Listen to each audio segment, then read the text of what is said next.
My name is Higgs and this is my friend Boson. Welcome to the Higgs world.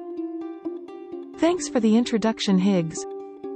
In this presentation, our goal is to offer you a quick summary of the research and conclusions. We follow inquiry-based learning model where students take lead in learning. First, they get a quick review of the research via the videos. Second, they review the paper to learn and understand key concepts. Finally, they can follow up with further research on their own to dig deeper. In the end, students would have learned something new, latest and relevant. Isn't that wonderful, Boson? Great point, Higgs. Please follow the links to review the research in further details. We want to thank all the authors and publishers for making this research public, thereby advancing science and innovation. Please like, share and subscribe. Today, we are going to review research paper titled, Exquisite Air Sac Histological Traces, in a hyperpneumatized nanoid sauropod dinosaur from South America. Dinosaurs developed a varied array of adaptations throughout more than 233 million years of evolution. Postcranial skeletal pneumaticity is one of the most remarkable adaptations shared by theropod and sauropod dinosaurs. The pneumatic structures in the axial skeleton are a reflection of a permeating system of diverticula, originating from the lungs.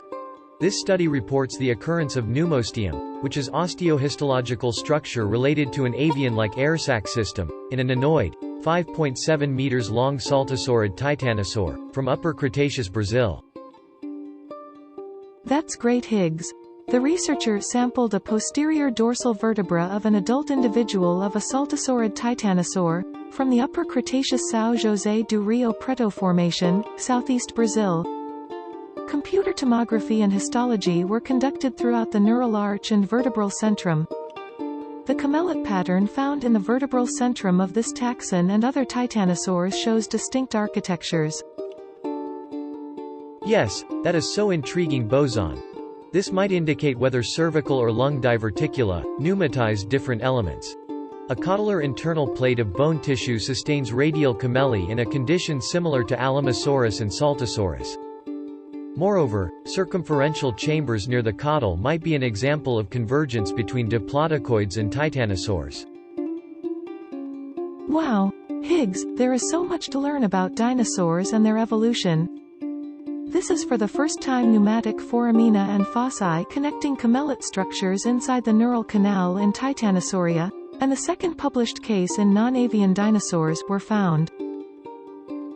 To conclude, this study contributes with some insights for understanding the evolution of the respiratory system in dinosaurs.